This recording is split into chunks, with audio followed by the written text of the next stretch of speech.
Selamat pagi anak-anak. Selamat pagi, Pak. Assalamualaikum warahmatullahi wabarakatuh. Waalaikumsalam warahmatullahi wabarakatuh. Bagaimana kabar kalian hari ini? Sehat? Sehat, Pak. Alhamdulillah sehat, Pak Eko. Sebelum memulai pembelajaran pada pagi hari ini, alangkah baiknya kita berdoa terlebih dahulu agar kita diberi kelimpahan rahmat berkat Allah Subhanahu wa Ta'ala. Sebelum saya menunjuk, saya tawarkan dulu pada kalian. Adakah yang mau memimpin di sini? Adakah? Ayo. Ini nanti penilaiannya beda loh antara inisiatif dengan saya tunjuk. Ayo. Kalau nggak ada ketua kelasnya ya. Monggo Mas Barkah dipimpin teman-temannya.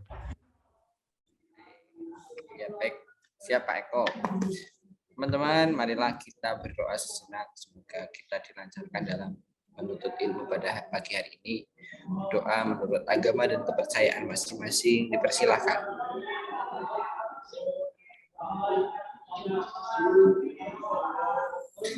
Doa cukup.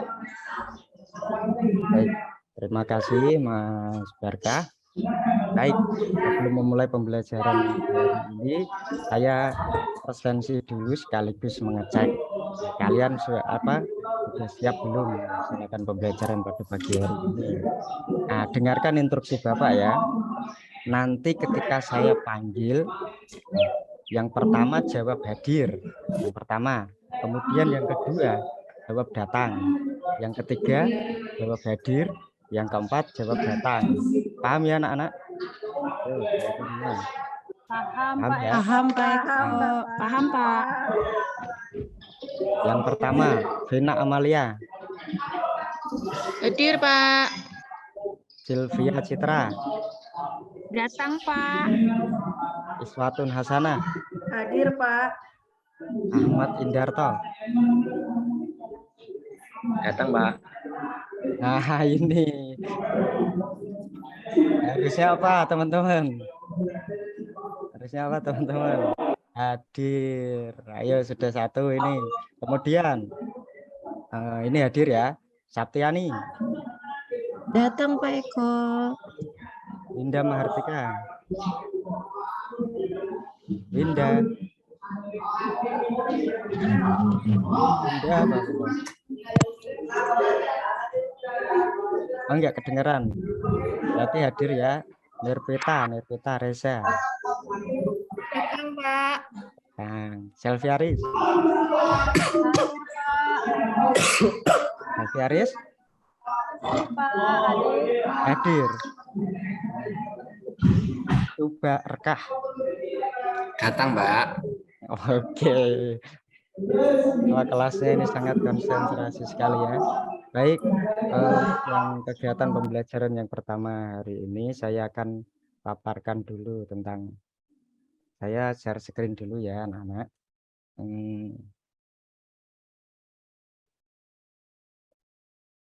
Apakah sudah terlihat?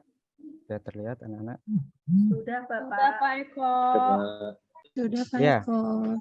Pada pembelajaran pagi hari ini kita akan membahas sistem hukum dan peradilan di Indonesia. Ini bab 3 ya. Kemudian berikutnya ini peta konsep yang akan kita pelajari pada bab ini. Nah, untuk pertemuan kali ini ada sistem hukum di Indonesia. Nah, nanti pada pertemuan kali ini yang kita bahas adalah makna dan karakteristik hukum dan penggolongan hukum. Ya. Coba ada yang ingat nggak tadi hari ini kita belajar yang mana? Yang baru saja saya. Makna hukum dan penggolongan hukum. Terima kasih Mas Barkah. Kemudian saya sampaikan kompetensi dasarnya di sini mengkaji sistem hukum dan peradilan di Indonesia sesuai dengan Undang-Undang Dasar Negara Republik Indonesia. Kemudian tujuan pembelajarannya di sini melalui kegiatan diskusi, kalian nanti mampu menganalisis hasil penalaran tentang sistem hukum dan peradilan di Indonesia. Kemudian melalui kegiatan pembelajaran menunjukkan sikap kritis kalian dalam pembelajaran ini.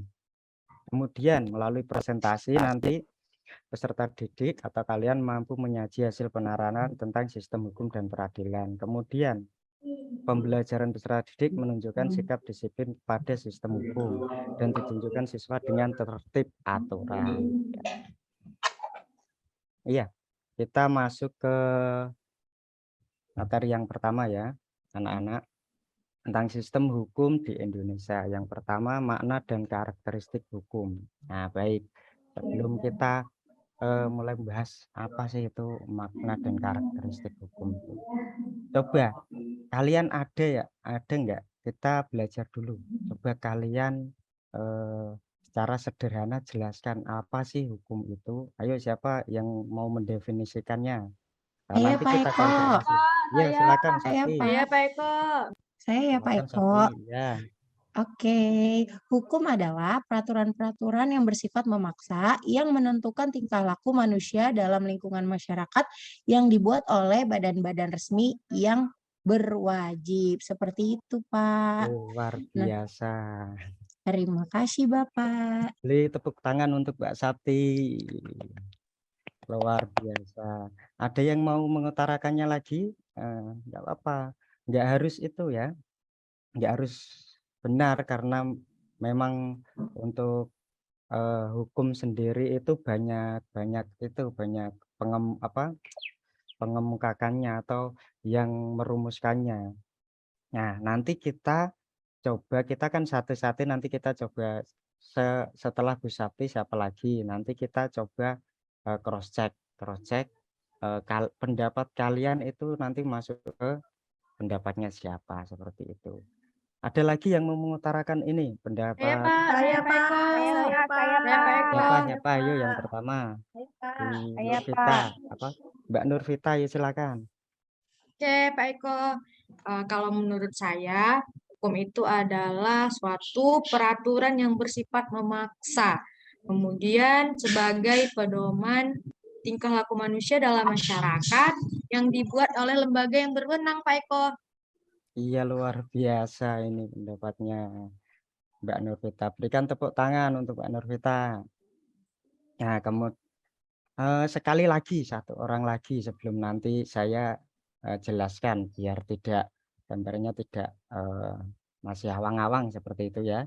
Ayo siapa satu lagi yang mau? Saya Bapak. Pak. Iya Mbak Iswatun, silakan Mbak Iswatun. Iya. Jadi hukum itu kumpulan peraturan yang berisi norma-norma dan sanksi-sanksi, Pak. Seperti itu, Pak. Iya, luar biasa sekali jawabannya ini, pinter-pinter anak saya. Berikan aplaus untuk Mbak Iswatun. Iya, sekarang coba Bapak itu ya gambarkan. Itu kan tadi hukum itu ada apa sih? Ada aturan, ada norma, ada dan lain-lain, bersifat memaksa dan lain-lain. Sekarang untuk lebih jelasnya ini kalau saya gambarkan itu seperti ini. Kalian pernah itu ke kebun binatang? Pernah ke kebun binatang? Pernah, Pak. Pernah, Bapak. Banyak binatangnya, Pak. Banyak Ada gajah, Pak, ada binatang. jerapah. Iya, ada gajah, ada jerapah, ada harimau, ada singa dan lain-lain. Nah, itu semua kan apabila bagaimana ketika di kebun binatang itu tidak ada pagar. Kalian mau berkunjung tidak? Tidak, Pak, tapi saya Nggak mau, dimakan Pak. sama harimau, Nah, Pak. jadi Takut, Pak, hukum takut itu- digigit. Iya, Jadi tumbal, Pak. Uji nyali, Pak. berarti hukum itu kita ibaratkan itu sebuah pagar yang istilahnya menjadi penyekat atau pembatas kita dengan para binatang. Binatang di kebun binatang yang mereka memang tidak memiliki aturan dalam hidup. Nah, karena mereka itu hanya menggunakan instingnya, hanya menggunakan hawa nafsunya. Kalau lapar ya makan. Jadi kalau harimau lapar tiba-tiba nggak ada pagarnya, kalian bisa dimakan. Nah, dengan adanya pagar tersebut, nanti kan kita otomatis mendapatkan kedamaian dan keamanan ketika berkunjung. Betul nggak, anak-anak? Betul, Bapak. Betul, Betul, Bapak. Ya, Betul, sekarang Pak. kita coba cross check. Ya, pendapat yang kalian kemukakan tadi tentang hukum. Saya ini mengambil dari 2 ahli ya. Ahli yang pertama ini dari itu ya, filsafat dari Yunani, yang kedua dari Indonesia. Nah, ya kebanggaan ini Indonesia juga banyak ini yang mengemukakan definisi tentang hukum. Kalau yang pertama menurut Aristoteles itu hukum itu dibagi menjadi 2. Hukum yang berlaku secara universal atau secara umum lah untuk contohnya itu hukum alam. Yang kedua itu dalam arti sempit. Dalam arti sempit itu aturan yang dibuat manusia agar ditaati, diterapkan oleh anggota lainnya. Nah, secara hukum, secara universal, ada yang bisa memberikan contoh tidak di sini? Hukum alam itu contohnya itu seperti apa? Ada yang tahu? Ada yang bisa? Silakan. Saya Pak Eko. Iya Mas Bagas, silakan. Kalau hukum alam itu hukum yang kuat dia yang menang, hukum rimba gitu kalau di Hukum rimba ya, seperti tadi di kebun binatang itu ya. Ya, itu salah satu hukum yang universal. Saya berikan contoh ini pergantian siang dan malam. Nah, terus apa lagi? Gravitasi itu masuk hukum secara universal atau secara arti sempit atau khusus? Universal ya Pak ya.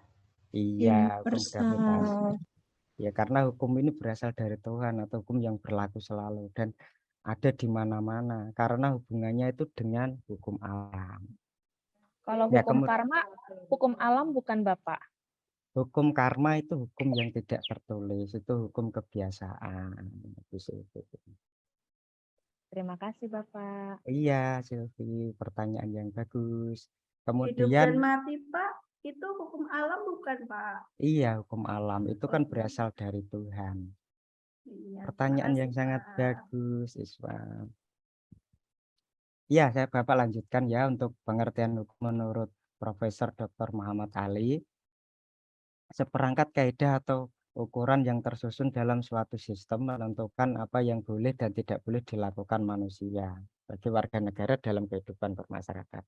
Dari 2 pendapat ahli ini, ada nggak tadi yang sesuai definisi kalian?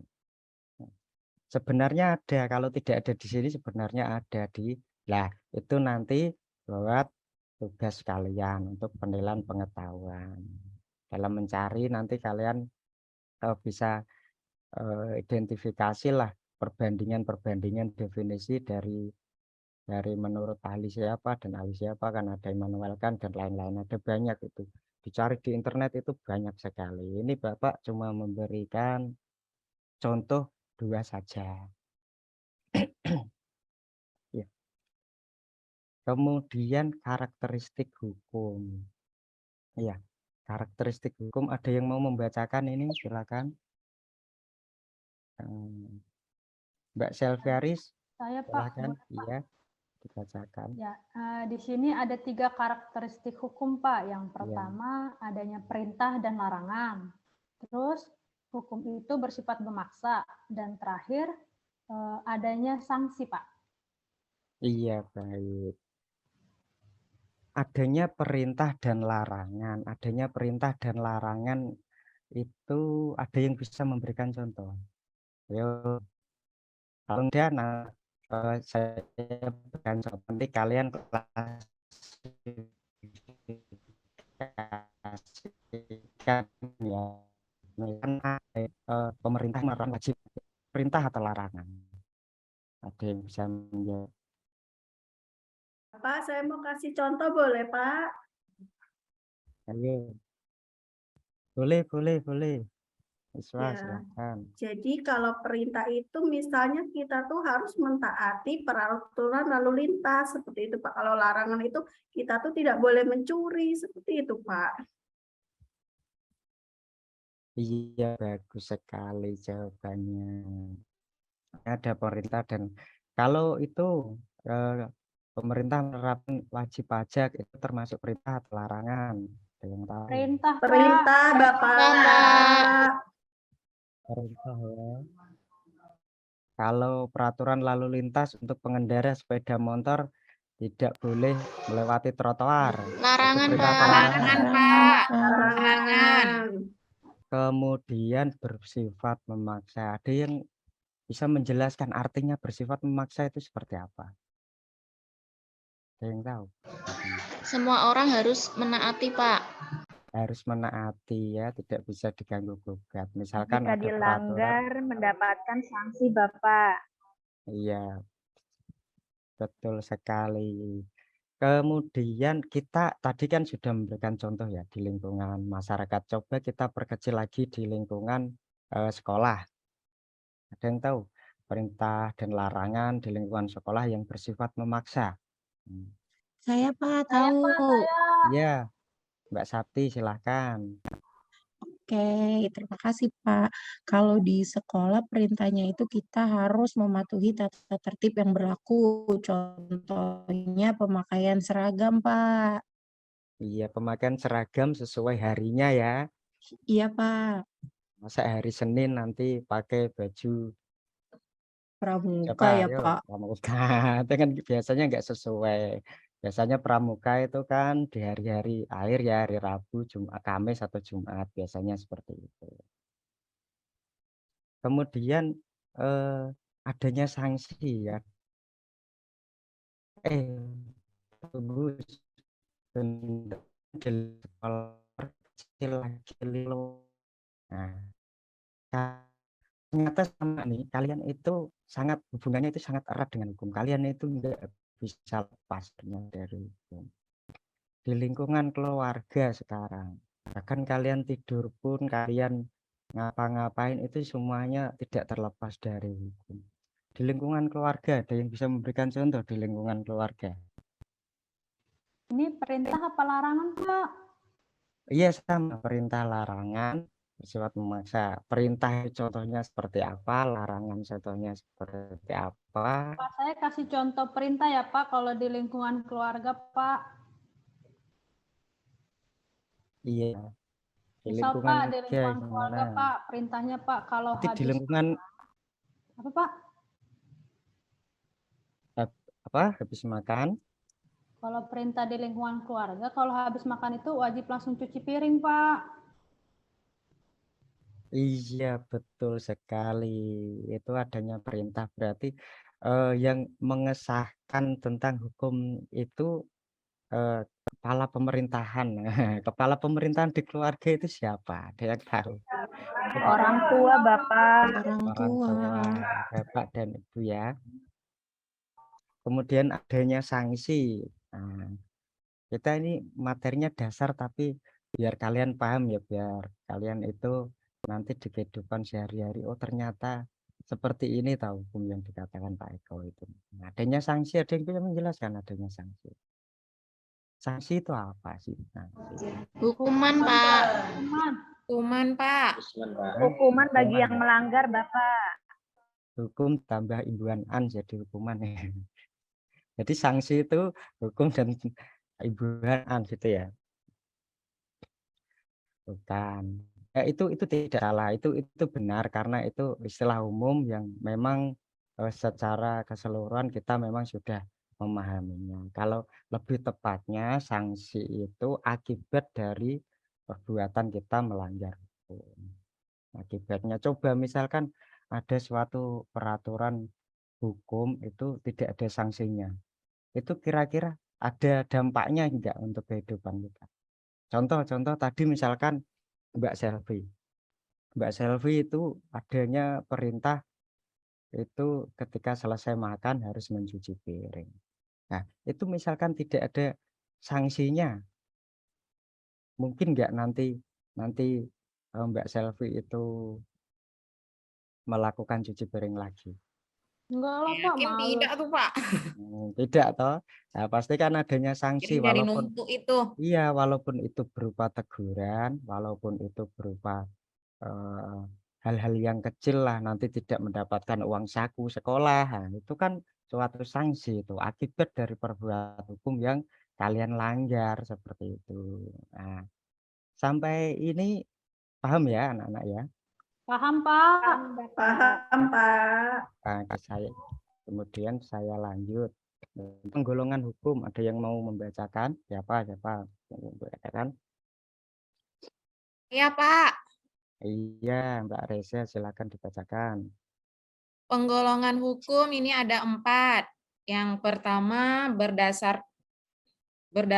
berdasarkan sumbernya, kemudian yang B-nya berdasarkan tempat berlakunya, yang C berdasarkan bentuknya, kemudian yang D berdasarkan waktu berlakunya, yang E berdasarkan cara mempertahankannya, kemudian yang F berdasarkan sifatnya, G berdasarkan wujudnya, dan yang H berdasarkan isinya, Pak. Berarti ada 4 penggolongan hukum.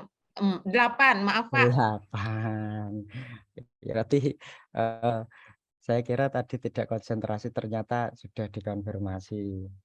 Masih konsentrasi ya, Mbak Reza. Ya, kemudian di sini yang pertama kan tadi ada berdasarkan sumbernya. Dan kedua berdasarkan tempat berlakunya. Ya, untuk penggolongan hukum ini kan ada 8 ya tadi ya. Nah, ini Bapak jelaskan secara singkat saja karena nanti kita akan ada pembelajaran basis masalah. Atau kita itu nanti mengidentifikasi masalah ya. Ya, saya jelaskan dulu. Berdasarkan sumbernya itu yang pertama ada undang-undang, ada hukum kebiasaan, ada hukum traktat, dan ada hukum jurisprudensi. Hukum undang-undang ini hukum yang sifatnya tertulis, contohnya Undang-Undang Dasar 1945. Kemudian hukum kebiasaan itu hukum adat, hukum kebiasaan yang ada di lingkungan sekitar. Yang bedanya kalau dengan undang-undang itu, kalau undang-undang itu hukum yang tertulis, kalau yang hukum kebiasaan itu hukum yang tidak tertulis. Nah, terus kemudian hukum traktat itu perjanjian internasional, kemudian ada jurisprudensi, keputusan hakim sebelumnya, hukum yang didasarkan atas putusan hakim sebelumnya. Kemudian berdasarkan tempat berlakunya hukum nasional, hukum internasional, dan hukum asing. Hukum nasional itu contoh hukum yang berlaku di dalam negeri. Kemudian hukum internasional, hukum yang berlaku untuk banyak negara. Nah, contohnya itu ada hukum PBB, hukum ASEAN, dan lain-lain. Ada hukum asing. Kalau hukum asing itu hukum yang tidak berlaku di negara yang bersangkutan atau negara kita, seperti itu. Nah, untuk poin A sampai B sudah paham anak-anak? Paham, Bapak. Bapak, ya. saya mau nanya satu. Iya, silakan Mbak Sabti. Bapak, berarti kalau hukum FIFA yang bola-bola itu, Pak, termasuknya hukum internasional ya, Pak? Iya, itu masuknya di hukum olahraga internasional, Ibu Sabti. Itu yang mengatur kan dari FIFA. Nah, terima kasih, Bapak. Iya, sama-sama. Ya, kemudian berdasarkan bentuknya itu ada hukum tertulis dan tidak tertulis. Nah, ini terkait dengan materi yang tadi ya, hukum tertulis tadi apa? Masih ingat nggak hukum tertulis? Undang-Undang Dasar, Bapak. Ya, hukum tidak tertulis. Hukum kebiasaan, Bapak. Iya, bagus. Kalian masih konsentrasi ya. Nah, saya lanjutkan berdasarkan waktu berlakunya. Hukum positif dan nah ini kok ada hukum positif dan hukum negatif ini. Ini seperti itu ya, malah seperti swab ya, positif dan negatif. Tapi bukan itu yang dimaksud dalam kaitannya dalam pembelajaran kali ini. Hukum positif ada yang hukum positif? Ada yang tahu? Saya, Bapak. Iya, Mbak Silvi, silakan. Hukum positif itu hukum yang berlaku di waktu sekarang untuk masyarakat tertentu di wilayah tertentu, Bapak. Benar sekali, beri aplaus untuk Mbak Selvi, teman-teman. Ya, kemudian kalau hukum negatif,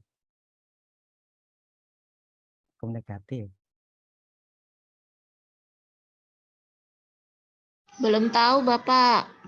iya, kalau hukum yang negatif ini bukan kebalikannya ya, tapi hukum yang ini untuk kedepannya, hukum yang berlaku untuk kedepannya. Contohnya hukum yang berlaku untuk kedepannya, hukumnya ini belum berlaku, tapi ini berlaku untuk kedepannya. Namanya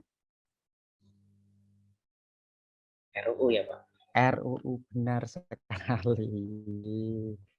Beri aplaus Oh untuk Mas iya, rancangan ya. Baru Ahmad. rancangan ya, Pak? Iya, masih rancangan. Lanjut berdasarkan cara mempertahankannya, hukum material dan hukum formal. Ini contohnya hukum-hukum yang mengatur tentang bagaimana hukum itu, misalkan contoh kalian melanggar sesuatu, melanggar pidana, misalkan mencuri, membunuh dan lain-lain, itu peraturannya ada di hukum materialnya. Itu tertuang di KUHP-nya. Nah, kemudian kalau hukum formalnya itu bagaimana caranya untuk mempertahankannya dan caranya untuk melaksanakan hukum tersebut. Berarti kalau di hukum materialnya itu kan ada KUHP, kalau yang di hukum formalnya berarti ada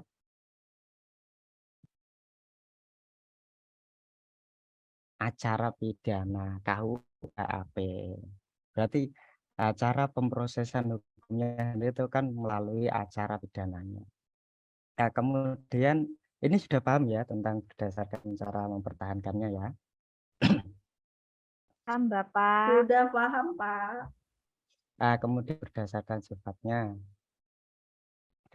sifatnya hukum yang memaksa dan hukum yang memaktur. Nah, ini kan tadi sudah kita bahas ya. Nah, hukum yang mengatur itu ada larangan dan perintah. Hukum yang memaksa itu tadi kita sudah bahas ya. Ini paham ya berdasarkan sifatnya ini ya. Ya, paham, Bapak. Lanjut. Nah, berdasarkan wujudnya hukum secara objektif dan subjektif. Kemudian berdasarkan isinya hukum publik dan privat. Berdasarkan wujudnya ada yang mau mengutarakan pendapatnya. Ayo, seperti apa? Hukum objektif itu seperti apa? Saya, Bapak. Iya, Sakti, silakan. Hukum objektif merupakan hukum dalam suatu negara yang berlaku umum dengan tidak mengingat pada seseorang atau golongan tertentu. Benar sekali. Contohnya. Apa Bapak suaranya putus-putus? Contohnya. Putus-putus ya. Contohnya hukum objektif itu ada. Tadi yang baru Bapak jelaskan. Ada peraturan, hukum Bapak, pidana, iya ada hukum pidana, hukum perdata, hukum dagang, Perdata dan hukum dagang, Bapak. hukum tata Sakti nggak negara. dengar tadi tuh, Pak. Pas Bapak jelaskan. Oh iya, saya bukan nggak dengar sudah Pak, paham tapi itu. saya kasih kesempatan ke Nurvita Pak, biar nggak Iya, saya baik terus. Oh sekali. iya, Ini baik. menunjukkan sikap yang baik ya, sikap positif. Siap Pak. Iya, kemudian berdasarkan isinya ada hukum publik dan tadi yang subjektif sudah belum? Belum ya. Oke. Nah, Belum, jadi Pak. ini yang bersifat subjektif. Hukum yang bersifat subjektif itu contohnya itu apa? Tentang apa? Umum ya, Pak. Yang bersifat subjektif. Contohnya hak asasi manusia, Bapak. Benar sekali, hak asasi manusia. Hak asasi manusia itu kan terdapat hak dan kewajiban. Ini sebenarnya akibat dari hukum objektif itu, sebabnya itu karena terjadi pelanggaran di hukum subjektif. Paham nggak ini? Kan kita memiliki hak dan kewajiban.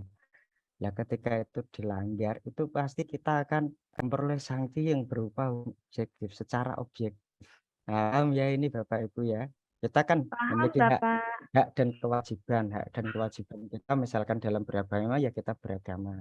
Kita menunaikan ibadah kita sesuai yang berlaku. Itu termasuk hukum subjektif. Nah, tapi secara objektif ketika hak dan kewajiban kita itu dilanggar atau diambil oleh orang lain, maka kita memiliki dampak akibat hukum yang bersifat yang wujudnya hukum objektif. Paham ya ini ya? Paham, Paham, Bapak. Pak Eko. Paham, Pak Berdasarkan Eko. isinya ada hukum publik dan hukum privat. Terpencet.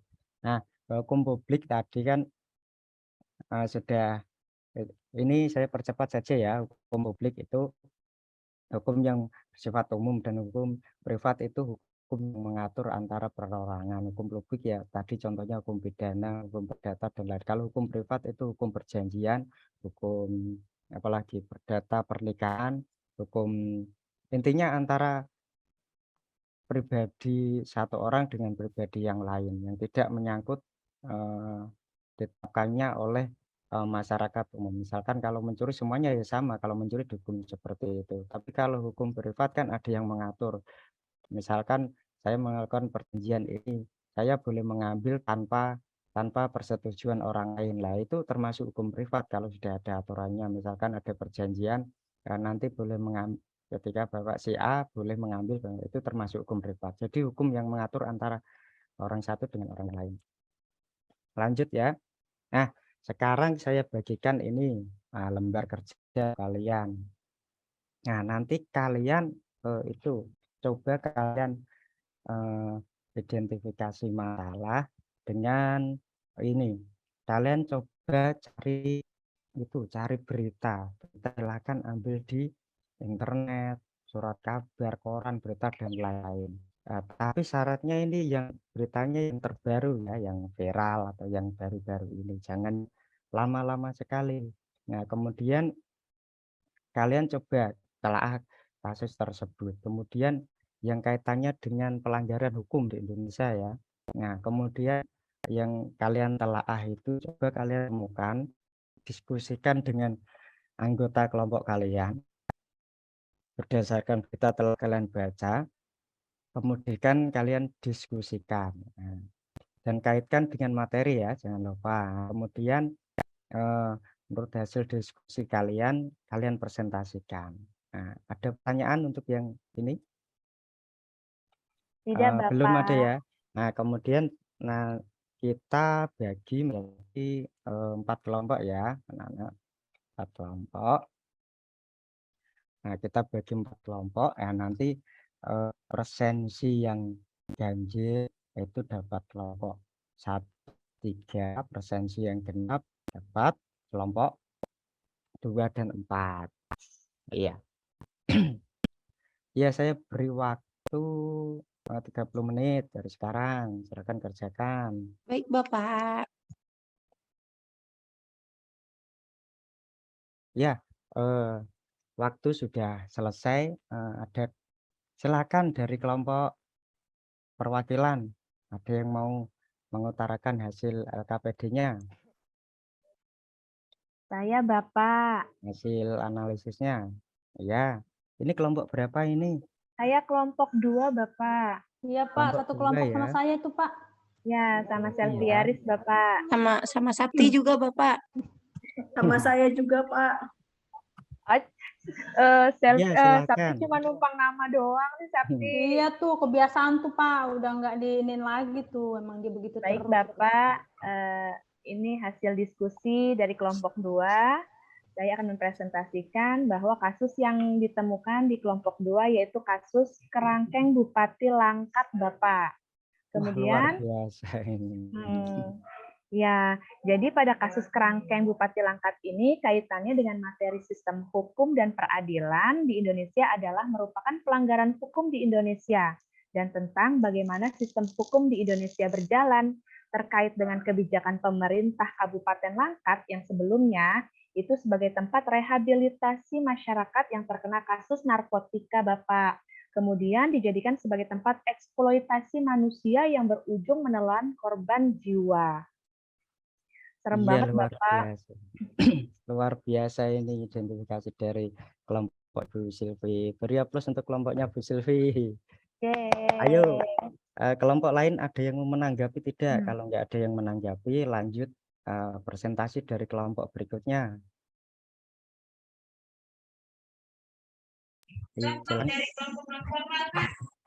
Saya Pak Eko. Saya Pak Eko. Mbak Nurvita dari kelompok berapa ini, Mbak? Saya dari kelompok 1, Pak. Iya, silakan Mbak Nurvita. Kami sudah mencari berita, Pak, dan kasus yang kami temukan yaitu kasus pembunuhan Brigadir J, yang itu Pak yang lagi viral, Pak, kasus Sambo. Iya Sakti benar Sambo, sekali. Pak. Sambo Pak, Iya. sekarang lagi hits Pak, yang nakal-nakal Pak. dibilangnya Sambo Junior, kaum Sambo gitu Iya Pak. itu berarti jangan dicontoh ya itu ya. Iya baik Pak. Itu Ya perbuatan Pak. yang tidak baik, jangan dicontoh. Oke, Iya, saya lanjut lanjut Pak. Mbak Nurul. Oke Pak, kasus pembunuhan Sambo ini kaitannya dengan materi sistem hukum dan peradilan Indonesia adalah itu merupakan pelanggaran hukum Pak. Dan pelanggaran tersebut adalah disebabkan karena penyalahgunaan jabatan terhadap bawahannya sendiri. Padahal beliau kan sebagai pihak penegak hukum Pak, malah dia yang Iya, benar berbuat sekali. atau melanggar hukum. Kemudian dampaknya dari kasus pembunuhan tersebut kurangnya kepercayaan masyarakat terhadap kepolisian atau aparat penegak hukum, khususnya kepolisian ya Pak. Kemudian proses hukum yang terlalu lama mengakibatkan pengawasan masyarakat terhadap kasus lain menjadi terabaikan Pak. Dan adapun solusinya dari kelompok kami, yaitu kasus tersebut harus segera diselesaikan, Pak.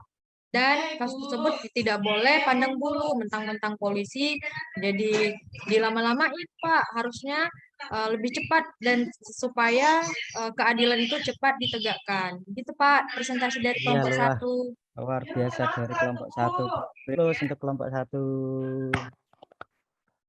Iya, baik.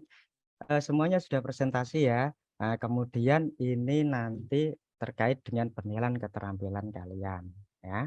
Terkait dengan penilaian keterampilan kalian, saya mau mengajak kalian itu saya stop share dulu ya anak-anak. Nah, coba share lagi. Saya coba share lagi. Nah, nanti sudah terlihat ya anak-anak.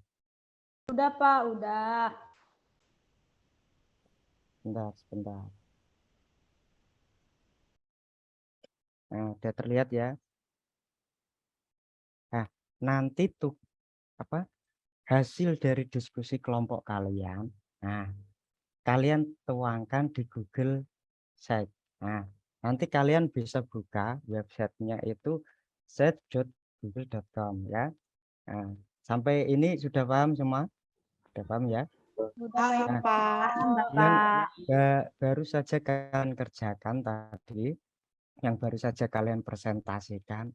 Nah, ini sebagai portofolio kalian. Nah, tugas kalian yang pertama kalian kan sudah masuk set.google.com. Kemudian kalian masukkan user kalian. Mohon maaf ini agak. Nah, kemudian hasil dari diskusi kelompok kalian, ini kan kalian sudah masuk. Kalian buat. Nah, nanti ini saya berikan contoh. Nah, nanti kalian buat template seperti ini. Nah, tutorial mudah sekali. Ini saya kasih garis besarnya secara ringkas saja ya. Ini kalian bisa tulis untuk dokumennya, bisa kalian tulis tugas PPKN di sini. Tugas kelompok 1 misalkan contoh kasus tragedi Kanjuruhan. Nah, misalkan ya. Kemudian di sini kalian tambahkan ini halamannya nambahkannya di sini. Sini halamannya isinya nanti hasilnya di sini ya. Hasilnya ada identifikasi masalah, penentuan masalah, dampak dari permasalahan. Nah, contoh misalkan ini identifikasi masalah, ini bisa tambahkan video ini di sini.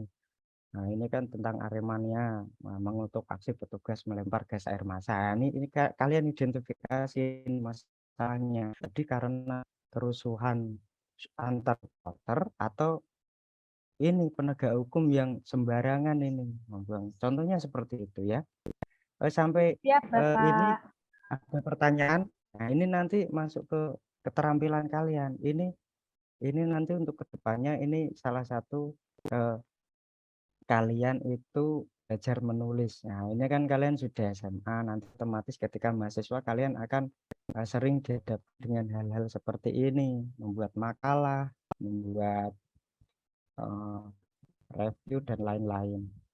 Membuat presentasi itu hal-hal yang biasa nanti ketika kalian di perkuliahan, ya. Untuk ini tugasnya nanti sesuai kelompok masing-masing, kemudian dikumpulkan. Ini kalian share linknya. Nah, ini kalian bisa berikan di sini. Kemudian kalau sudah selesai, yang terpenting ini untuk sharingnya disetting agar semuanya bisa membuka ya. Nah, bukan pribadi.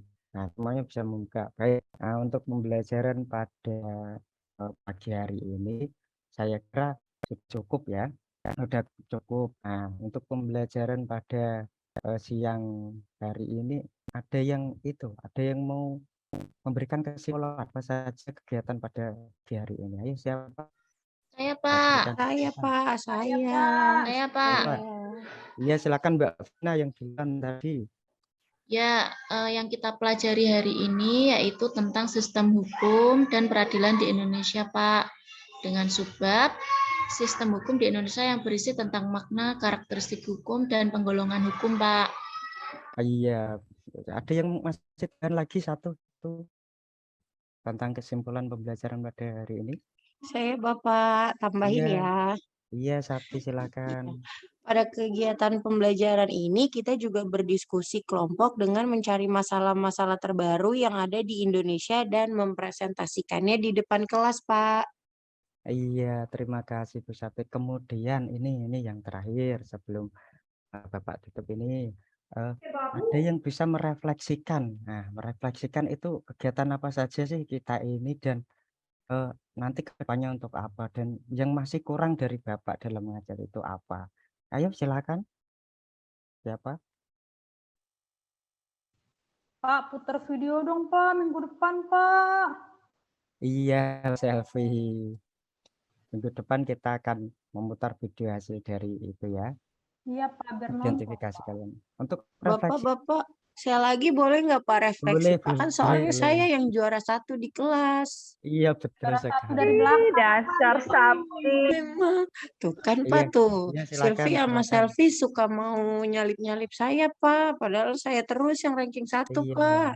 Kalau ada Ranking istilah 1 karena nyontek aja. Ranking 1 dari belakang tuh, Iya. Selfie si Sakti. Iya, tenang ya anak-anak ya. Aku nyontek disuruh Subarka, Pak. Katanya nggak apa-apa nyontek, yang penting nilainya bagus.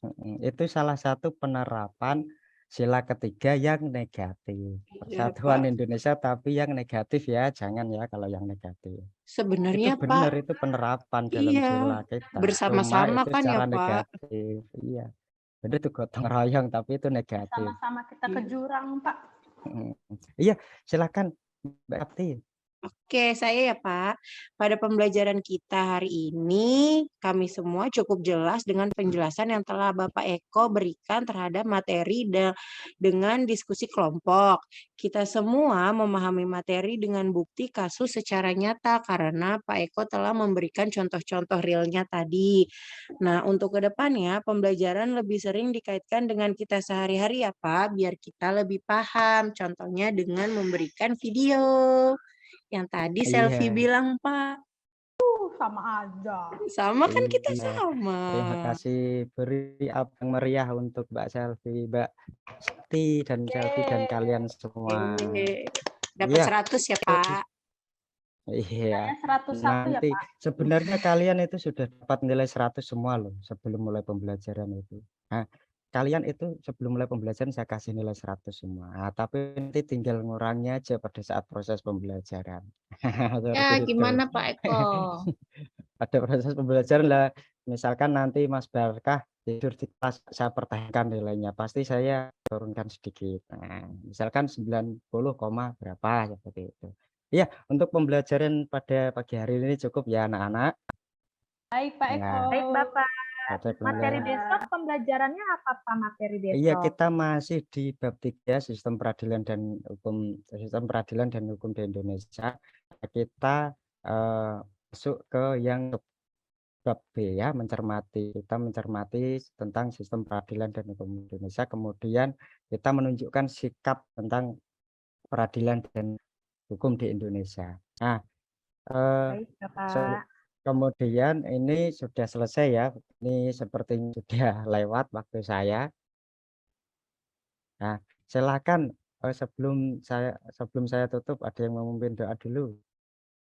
Yuk, gantian atau tetap? Saya Pak mimpin doa, Pak. Iya, silakan Mas Ahmad Indarto, silakan. Mari teman-teman, sebelum mengakhiri pembelajaran hari ini kita berdoa menurut kepercayaan dan keyakinan masing-masing. Berdoa dimulai. Berdoa tidak pernah selesai.